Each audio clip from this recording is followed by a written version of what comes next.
Boa noite aos telespectadores, aos internautas, aqueles que estão conectados conosco, com a nossa emissora TV Montenegro. Iniciando mais um episódio sobre a maçonaria e a humanidade. E como nós vemos já, acho que é o 26º capítulo, alguma coisa assim, tocando sempre maçonaria. Então nós vamos misturar um pouquinho agora e vamos falar um pouco também sobre a humanidade. E quando eu comentei isso em alguns grupos que eu faço parte, o pessoal até achou interessante trazer alguma coisa sobre civilizações antigas, né? Fatos interessantes, né? Enfim. E nós vamos então hoje meio que mesclar aí justamente com civilizações antigas, e nós vamos começar com a civilização que mais colocou dúvida nas pessoas, que mais chamou a atenção, alguns mistérios, algumas coisas que até hoje não conseguiram decifrar, que é a humanidade, a civilização do Antigo Egito. Vamos falar um pouquinho sobre isso, misturando com a maçonaria, até porque a maçonaria tem um símbolo, né, que é o olho de Horus lá no Egito, e que a maçonaria também tomou para si, que é aquele olho no centro do triângulo, o olho que tudo vê. Esse é um símbolo, na realidade esse símbolo veio lá do Antigo Egito. Mas vamos apresentar novamente, cumprimentar os nossos convidados. Fica à vontade, Giovanni, o pessoal já te conhece, mas aí cumprimentar os nossos internautas. Obrigado, Florence, pelo convite. Meu nome é Roberto, muito obrigado, uma boa noite a todos, que com certeza será um programa bastante interessante. Perfeito. Dr. Roberto. Obrigado mais uma vez, boa noite a todos, internautas, todos os telespectadores. Aqui incomodando novamente aqui o Florencio, né? E vamos tentar puxar alguma coisa de interessante aí que possa enriquecer essa nossa noite, né? Chuvosa hoje, uma noite, chuvosa, mas tá boa. Tempo mudando, mas cheio de calor humano, e esperamos que seja muito, muito gostosa aí. Obrigado pelo convite. Valeu. E um prazer estar aqui numa mesa tão distinta aí. O professor aqui, né? O professor Giovanni, professor doutor Roberto, cardiologista, enfim, nós estamos bem aqui, né? Obrigado. O tema é instigante, né? Um tema que nos provoca até hoje, né? Até hoje. É fascinante a história do Egito, né? Com a sua história milenar, ainda consegue ainda criar tanto avanço da tecnologia, do estudo, ainda ter os seus mistérios e ter... E vários, sabe? Até tem coisas que a gente chama atenção. Nós temos um médico aqui, nós temos um professor, enfim, eu tenho uma especialidade em física, né? Além de engenharia elétrica, e algumas coisas chamam atenção e a gente fica pensando, né? Eu vou dar um exemplo para vocês. As pedras da pirâmide do Egito podem pesar entre 25 a 80 toneladas. Então tem uma média, tem umas de 80 toneladas, tem mais um pouco, outras de 25, outras até menos um pouco, enfim, para vocês terem uma ideia. E a pirâmide de Quéops, que é uma das pirâmides que a gente chama muita atenção, ela é composta por 2.300.000 blocos de pedra. 2.300.000 blocos de pedra. Né? Então, e esses são entre 2,5 a 60 toneladas. Então, imaginem vocês isso que nós vamos agora trocar um pouco de ideia, começando pela essa pirâmide. Imaginem nós hoje arrastando, porque foi, né, em cima de bloco de madeira, de rolo de madeira, sei lá, de tora, de rampa, não sei como, na época não tinha caminhão, né, não tinha guincho, né? Então, vamos pensar um pouquinho e refletir a opinião de vocês, como eles conseguiram, né, trazer, uma distância era longa de cortar essas pedras, né, trazer até o local, na beira do Nilo, lá onde ergueram as pirâmides, e levantar isso até a última pedrinha lá em cima, né? E veja bem, cortada com perfeição, não entra uma faca entre um vão e outro de pedra. São bem encaixados. Só vocês observarem e pesquisarem. Então vamos começar por aqui. Vou pegar o doutor Roberto. Roberto, qual a sua opinião, né? Cada um tem a sua, né? Baseado na tecnologia de hoje. Nós temos para puxar 80 toneladas, levantar, precisa um cabo de aço de certa estrutura boa, não é qualquer cipó que vai levantar, né? Uma corda qualquer, e ainda levar. Dizem nos filmes, né? Comenta-se, e às vezes a história também conta um pouco assim, eles pensam assim que precisou de 100.000 egípcios, 100.000 escravos, para levantar essa pirâmide, e que traziam elas através de empurrando, puxando em cima de rolos de tora de madeira e rampas. sei se não afundaria, né, no solo, são 80 toneladas uma pedra, né? Mas enfim, doutor Roberto, fica à vontade para a gente só dar opinião, mais ou menos, né? E depois vocês, né, aí do outro lado, nos mande alguma coisa, pode, como sempre, perguntas, curiosidades, enfim, pode mandar para o WhatsApp 51985078437, como vocês têm mandado, né, é o meu WhatsApp, que a gente já programa para próximo programa tentar responder. À vontade, doutor Roberto. Bom, acho que o mais importante dentro do que é a história, né, que é fascinante do Egito, né, Giovanni, é entender o contexto, né? Se nós formos hoje transportar o que se tem hoje de tecnologia, hoje atual, para fazer as obras que foram feitas há milênios atrás, na construção das pirâmides e outros monumentos, né, como a Esfinge e tantos outros, quanto tempo se levou? Né? E quanto tempo se levaria hoje com toda a tecnologia que se tem? Então, chama muito a atenção de que as coisas mais intrigantes são basicamente o seguinte: às vezes a vida de um faraó, e lá o faraó ele era muito novo, né? Eram praticamente nomeados nas dinastias com 6, 7 anos de idade. E a sobrevida em função das doenças, das pestes, a história do Egito Antigo, as pessoas raramente ultrapassavam os 40 anos, com muito pouca sobrevida. Então fazer um empreendimento com a majestosa forma que tem a arquitetura daquela época, com os recursos que tinham, certamente são obras que ultrapassam a geração daquele indivíduo. Ele resolve, vou fazer uma pirâmide. Aí ele resolve dizer assim, bom, eu vou fazer, mas eu não vou habitá-la, né? Ou seja, não vou ter o privilégio de ver a conclusão da obra, porque não tinha como, né? O esquadrejamento, a geometria e o que os egípcios conseguiam ter em termos de conhecimento hoje dentro do que se conhece da história da humanidade, de astrofísica, astronomia, Ptolomeu, matemática, geometria, né? Medicina. Eles já dominavam o céu, o conhecimento das estrelas e várias técnicas que foram importantes para poder, acho que, facilitar um pouco desse processo da construção. Então, as explicações, eu acho que mesmo hoje nós não conseguimos ainda transpor, e talvez aí teríamos que ultrapassar um pouco mais a razoabilidade do conhecimento e cair quase um pouco na ficção também, né?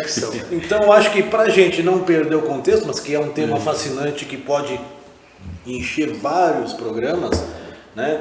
Eu acho que, como diz aquele velho ditado, eu sei que nada sei e continuo sem saber, porque é impressionante. Mas o nosso professor aqui certamente vai ter uma grande contribuição para essa vontade. Não me coloque esse compromisso, não, mas a gente fala de Quéops, Khafre e Miquerinos, as 3 maiores pirâmides, as mais famosas, também maiores. Mas no Antigo Egito existe mais de 120 pirâmides. Sim. É um número absurdo. Eric von Däniken, escritor aí que isso é verdade. Os deuses astronautas. O clássico era Os Deuses Astronautas. Eu li, eu era adolescente, eu li isso aí, meu Deus do céu. Esse livro, E se cogitou até em nave espacial, lasers cortando pedra, fazendo pedra flutuar. Mas na verdade, quando tu tem 2.000 escravos, que nem se dizia assim, o número que se chegou mais perto assim da realidade, né? Quando tu tem 2.000 escravos para puxar uma pedra, um bloco morro acima, que eles iam aterrando, a teoria é que eles iam aterrando em volta das pirâmides e iam subindo como uma rampa, né, esses blocos. Acho que fica mais fácil quando tu tem escravo fazer uma obra dessa, mas com certeza elas duravam. Até porque, Giovanni, sem nível escravo, mas tu não tem como colocar pelo tamanho da pedra, né, o formato da pedra, tu colocar uma quantidade muito grande para erguer essa pedra, para puxar. Uma das dúvidas que eu fico imaginando, né, é que às vezes é tipo aquele processo inverso de quando a gente chega num estádio de futebol, que tu entra no estádio de futebol, em vez de você entrar no nível do campo, você entra no nível da arquibancada, e o campo está lá embaixo. Então, uma das hipóteses que eu imagino, ela foi construída de cima para baixo, e não de baixo para cima. Tem teoria sobre isso, mas eu acho que de tudo isso, o mais fascinante do Antigo Egito é a questão emblemática dessas construções. Eles, para você que está em casa entender, os faraós eram tidos como mensageiros de Deus na terra, representantes de Deus na terra, até os próprio Deus na terra. Alguns se julgavam, conforme o autor e conforme tem inclusive a época, mas então esses faraós, eles tinham projetos, eles recebiam do divino, sei lá, de um Deus superior, ou saía da mente deles o projeto de um templo, porque a gente fala em pirâmides, mas existem obras fantásticas no Antigo Egito. Não, nós vamos comentar aqui nesse programa, que eu tenho várias. O Vale dos Reis é um dos lugares isso. mais lindos que tem no Egito, com templos que é de tirar o fôlego. Não, é fantástico a maneira como eles esculpiam colunas de pedra. A gente falar em bloco só, um bloco quadrado, tu corta, esquadrecha, daqui a pouco vai, é mais fácil, corta com cunho, mas tu esculpir um bloco redondo, roliço, é muito difícil, um cilindro é muito difícil. Mas esses projetos desses faraós, a grande parte, ele era um projeto divino. E ele precisava, a gente tem que se transportar para aquela época e pensar como tu coloca uma ideia na cabeça de um faraó, um rei lá, como tu coloca ela em 3D, como tu transforma aquilo em realidade. Hoje é mais fácil, a gente tem, é mais fácil a maneira de tu transformar isso, de tu construir em computador, tem várias N maneiras, mas voltando naquela época em que a escrita era qualidade de poucos, né? Era dominado por poucos, e interpretar esses projetos e transformar eles em realidade é o fantástico de tudo. O grande segredo de tudo, é o grande segredo, porque a gente tem que pensar assim, a gente tem que pensar talvez num dos maiores, depois de Jesus Cristo, um dos maiores símbolos bíblicos, que é Salomão. E o templo de Salomão foi construído pelos mesmos construtores das pirâmides, pessoas que trabalharam no Antigo Egito, né? Salomão viajou ao Antigo Egito, inclusive casou com a rainha de Sabá, e aí trouxe a rainha, dinheiro e construtores. Um dos casamentos. Um dos casamentos. E ele trouxe construtores, e esse pessoal que trabalhou nas pirâmides foi o pessoal que decifrou, que transformou em realidade o Templo de Salomão, que era um projeto também divino. E é ousado, o templo é um templo. Sim, mas ele foi buscar no Antigo Egito pessoas competentes, com a capacidade de construir esse... E aí, eu vou agora abrir um parênteses, aí está uma ligação entre nosso programa, a Maçonaria e a Humanidade, porque nós temos na nossa loja, nas lojas maçônicas, do templo maçônico, o trono de Salomão, onde senta o venerável mestre. Não, inclusive as lojas maçônicas, elas respeitam a proporcionalidade do Templo de Salomão em suas dimensões. Suas dimensões. Tem um cuidado com a questão do Oriente, com a posição da loja, e as dimensões elas têm que ser... porque é importante, relativas ao templo. Ao templo, né? Falasse uma coisa que é importante, as pirâmides, por exemplo, elas não foram construídas assim, vou construir uma pirâmide aqui, levanta as pedras e faz o... Não, elas têm os ângulos delas são perfeitos, de acordo inclusive com a astronomia, é muito interessante, ela tem... É um estudo, é um projeto mesmo. É mais interessante que as pirâmides é a esfinge. Que é anterior, hoje, através de pesquisas, descobriram que a esfinge consegue ser 6.000 anos mais antigo que a pirâmide. Então, quanto dá isso? Explica para os nossos telespectadores o que é a esfinge. A esfinge é uma estrutura, uma estátua de um leão com cabeça de homem que fica junto às pirâmides. É o símbolo, junto com as pirâmides, é o símbolo. Normalmente são seres mitológicos, o corpo de animal, cabeça de pessoa, ou o inverso, o corpo de leão, pessoa, aquelas patas, as garras, seria um leão, mas a cabeça de homem. E na verdade eles colocavam próximo aos túmulos para afastar os maus espíritos, era essa a crença do Egito. Hoje, com as pesquisas que aconteceram e acontecem, já se sabe que a esfinge é bem anterior às pirâmides. Sim. Então, cria uma lacuna, porque não é assim 100 anos anterior, não. Alguns mil anos. São 6 séculos a princípio. Então, Então, é interessante a gente entender o que existia em torno daquela esfinge, né, durante esse tempo todo, né, para depois vir as pirâmides. É interessante. As pirâmides acabaram o mundo é um mistério. Porque a pirâmide, na realidade, é um túmulo do faraó, né? Na realidade, E isso chama atenção porque já existe aí a ideia, né, de que apesar de ser um sepulcro, né, ali já havia o pensamento da vida eterna, da imortalidade, né? Tanto é que os túmulos eram revestidos lá com os pertences, com os tesouros desse faraó, o corpo embalsamado, alimentos, né? Sim, para viagem. E inclusive escravos eram sepultados junto ao faraó para poderem servi-lo ainda no decorrer do pós-mortem, né? Então a riqueza da cultura egípcia é fantástica, né? E a partir daí a própria maçonaria começou a se rebuscar de vários símbolos, sinais, né? Modos, digamos assim, de utilizar, né? A joia do Nilo. Quem é a joia do Nilo? O grande Egito, né? Então incrível, são coisas que são fascinantes e que a gente conseguir se inserir dentro desse referencial histórico, as coisas começam a se tornar muito mais lógicas. Eles tinham a sua religião, que era politeísta, ou seja, tinham vários deuses, eles não eram objetos de um único deus, né? E sempre com muita mescla de imagens de deuses com imagens de animais, né? E que foram, ao longo do tempo, também objeto de quando surgiu a religião hebraica, um dos grandes cismas da saída do Egito pelos hebreus, né? É verdade. Sabe que já vamos passar por inclusive para medicina egípcia, que aí temos um cirurgião aqui, né? Vamos ver a opinião dele. Mas antes, só para comentar, eu li uma ocasião, o livro era Civilizações Antigas, não me lembro o autor, que chegou a comentar, e eu vou comentar isso por causa da lei da física, né? Que, é claro, a pedra pesava 80 toneladas por causa da gravidade.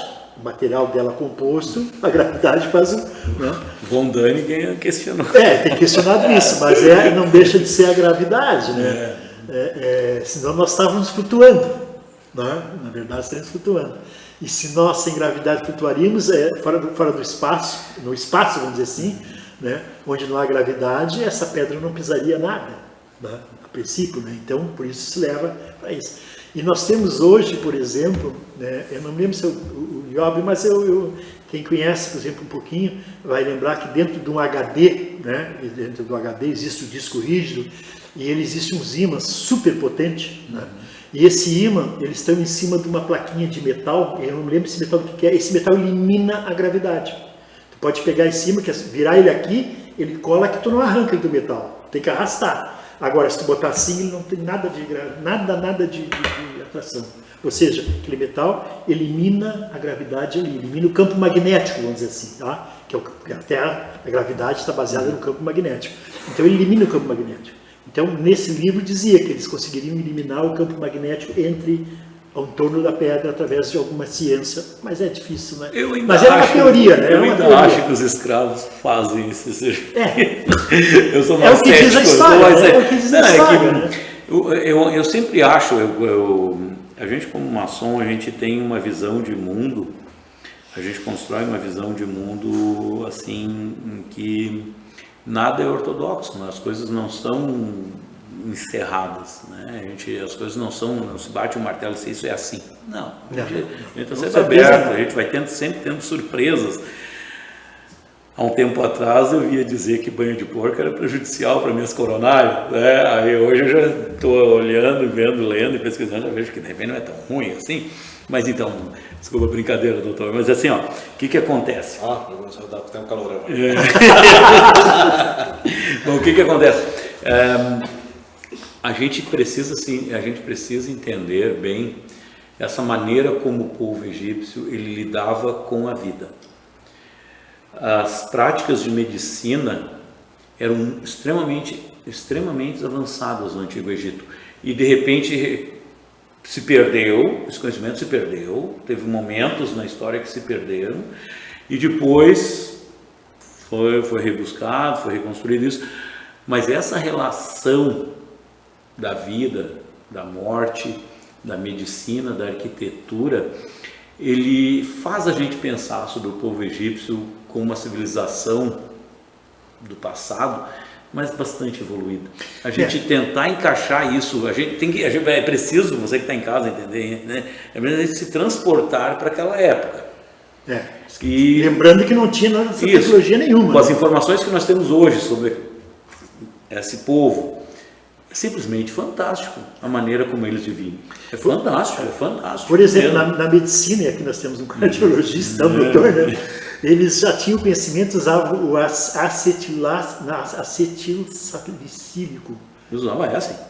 O AS. O AS, eu ia dizer o AS, né? Como se fosse eles tinham esse conhecimento anestésico à base de opiáceos. Enfim, né? Bom, sim. Então eles tinham. Na verdade, toda a antiguidade, né, a cultura da papoula, do ópio, sempre foi considerado um anestésico potente, né? Alucinógeno, né? Que também causa uma série de efeitos, né? E sempre já foram presentes. Então existia um profundo conhecimento da anatomia. Até pelo próprio embalsamento dos corpos, né, dos faraós, de várias entidades da família, das dinastias, né? Então, quer dizer, um profundo conhecimento, eram hábeis cirurgiões. Então, transportar rudimentarmente com as tecnologias, com os conceitos que tinham, instrumental, é fantástico. É fantástico. E aproveitando o gancho do irmão aí, fazer essa transposição, se colocar na tecnologia e no ambiente, na época dos egípcios, vamos fazer um paralelo a uma civilização que também tem particularidades muito semelhantes, talvez não com o mesmo apogeu, mas das eras pré-colombianas. Incas, astecas e maias também possuem várias ideias da sua, digamos assim, dos aspectos de cultura, do adorno, né? O ouro, o adorno, as máscaras, a maquilagem e também as suas pirâmides, né? Astecas, então, assim, num tempo um pouquinho mais posterior, fora do contexto histórico da época, mas que também tinha uma origem cultural muito próxima. E exatamente essa questão de interpretar as estrelas, a astronomia, o povo colombiano, pré-colombiano também é muito similar. A gente parar para pensar assim, é fantástico, né? Eu não tinha feito essas que na astronomia, por exemplo, né, no Antigo Egito, né, eles usavam o relógio do Sol, por exemplo, tinha, né, o relógio do horário, e eles estudavam muito a vazante de milho. O que é mais interessante é que se nós formos ver o descobrimento da América, em 1492, né, Cristóvão Colombo, antes ali da descoberta no Caribe, né, ali foi quando se teve o contato com essas civilizações, né? O contato com as civilizações no México, no Caribe, ali os astecas, os incas e os maias, foi exatamente aí, 1500 anos. Agora nós temos que puxar esses 1500 e mais 13.000 para trás. Olha que diferença. São 4.500 anos, né? Então, quer dizer, tem coisas que realmente a gente fica impressionado com a cronologia dos esses mistérios.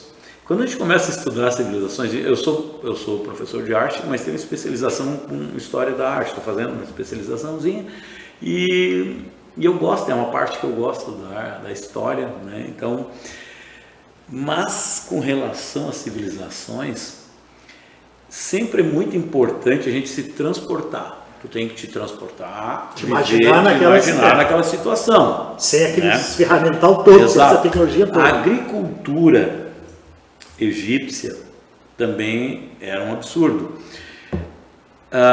Eu entendo que o clima deveria ser mais ameno. Eu acho que eles viveram um momento de clima mais ameno, a vegetação era mais exuberante, não era tão desertificado. Eu quero entender assim, porque eles lidavam com a cheia do Nilo como um fertilizante, enfim, dos vales lá, mas eles conseguiam fazer o armazenamento da produção deles, eles tinham noção, cuidados com a escassez, porque isso é uma das coisas mais peculiares para um povo antigo, assim, né? Essa preocupação com a escassez, com estocar o teu material para te ter atendimento ao povo, para não faltar em algum momento, é uma coisa interessante. E se pegar a nossa ideia pré-concebida de hoje, você vai hoje no mercado e pega o pão, compra o pão está ali quentinho, gostoso, ou a massa da nossa pizza aqui de Nápoles, já está produzida. Agora, como é que uma pessoa com os conhecimentos parcos que existiam, que não eram privilégio de muitos, viram que do trigo, da semente, da produção do trigo, aquele pó macerado e depois fermentado pelos fermentos orgânicos da época. Os fungos, os fermentos biológicos da época fizeram com que alguma coisa acontecesse naquele pão e que pelo calor do forno se transformasse no pão nosso de cada dia. A mesma coisa com o vinho, né? E eles eram exímios produtores de vinho. Mas olha, é incrível. Isso vai dar alguns episódios só sobre o Egito. Mas a relação que eu faço da maçonaria, porque eu digo que tem alguns autores que negam que a maçonaria tenha buscado no Antigo Egito. Existem autores assim que são meio falhos. O olho de óleo já mostra que alguma coisa veio de lá. Mas enfim, mas essa questão dos construtores, dos pedreiros mágicos que tratavam a arquitetura, que tratavam a matemática como algo mágico, isso é um dos grandes mistérios da maçonaria. Eu entendo assim que a raiz, a maçonaria hoje, ela é o que é, ela chegou onde chegou graças aos pedreiros, a esses construtores que trabalhavam, como eu falei antes, para você que está em casa entender, para quem não é maçom entender, a maçonaria ela buscou nos pedreiros, numa ordem de pedreiros, de construtores, ela buscou toda a sua essência. Então, e esses construtores não eram qualquer construtores, eram pessoas que tinham entendimento, que conseguiam trabalhar a matemática, a arquitetura, construir do pensamento uma realidade. E isso é uma mágica, é uma das coisas mais fantásticas da maçonaria que não pode se perder. E já que tu fosse tão incisivo na questão escravocrata, que era muito vigente, infelizmente na época, mas era fruto das guerras e aí se surgiu, os povos dentro de uma concepção de um volume gigantesco de escravos, de múltiplas etnias, ou seja, línguas diferentes, e até por isso muitas vezes a maçonaria tem os seus intérpretes. Sim. Né? Tem sua linguagem. Justamente para poder, porque na sua origem, né, a diversidade das etnias que compunham os escravos, muitas vezes eles não conseguiam ter o seu entendimento. Muito bem colocado, é verdade. Não vejo que tem, né? Nós vemos a medida. Como se constrói, né? Para você que está em casa entender, sabe por que a gente fica feliz assim, quando a gente vai conversando, a gente vai ter uma simbiose aqui nessa mesa, porque nós não combinamos nada aqui, é tudo de improviso, acredite. Né? É verdade. E o tempo passa. O tempo passa, estamos no final praticamente do programa. É bom mesmo. Então, sabe, nós temos muito que falar ainda sobre o Egito, depois vamos para outras civilizações, porque nós temos o Templo de Karnak, a necrópole de Gizé, Vale dos Reis, Vale das Rainhas, né? Enfim, as esfinges, detalhar mais um pouco, né, sobre elas. Olha, tem muita coisa, a medicina química, eles fabricavam, vamos dizer assim, maquiagem para proteger a pele do sol. Maquiagem, então, maquiagem, na química, né? Então, assim, eles tinham uma cultura incrível, né?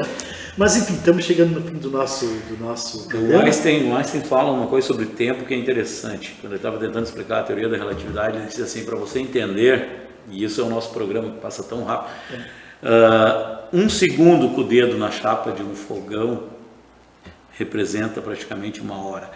E 1 hora do lado de uma moça bonita representa 1 segundo. 1 segundo. Depende tudo de vontade. Fico à vontade para se despedir dos nossos internautas. Nós estamos chegando e enfim, telespectador, estamos chegando ao fim do nosso programa. Eu desejo uma boa noite a todos e que nos aguarde para o próximo episódio. Já gostaria que tivesse alguma pergunta, alguma coisa sobre civilizações Você é antigas. Egito, capítulo 2, Egito, Ah, capítulo 2. né? Agora Egito capítulo 1, nós temos o capítulo 2 e vai longe. Aí depois a gente entra nos Incas, nos Não, Maias. e eu prometo para quem está assistindo e quem acompanha o programa, o pessoal me cobra, fala, eu vou trazer junto, no próximo ano sobre o Egito, eu vou trazer mais conexões com a maçonaria, assim, vou dar mais umas pitadinhas para vocês, para vocês sentirem Valeu. como é interessante. Fica à vontade, doutor Roberto. Agradecendo a oportunidade, Quero, né? E que bom que a gente consegue ter esse tipo de interatividade e esperamos que os telespectadores consigam, né, ter atingido a sua curiosidade. E vamos tentar novamente, de repente, trazer algumas imagens também, ilustrar um pouco. Perfeito. E fazer essas Vamos, associações. sim. Né? Mais uma vez, Isso aí, obrigado perfeito. pelo convite. Privilégio estar numa mesa Da mesma tão forma. distinta. Aí eu que me sinto Beleza, honrado Marco. com a presença de vocês. Obrigado a todos. Até mais, se Deus quiser. Até Boa mais. noite.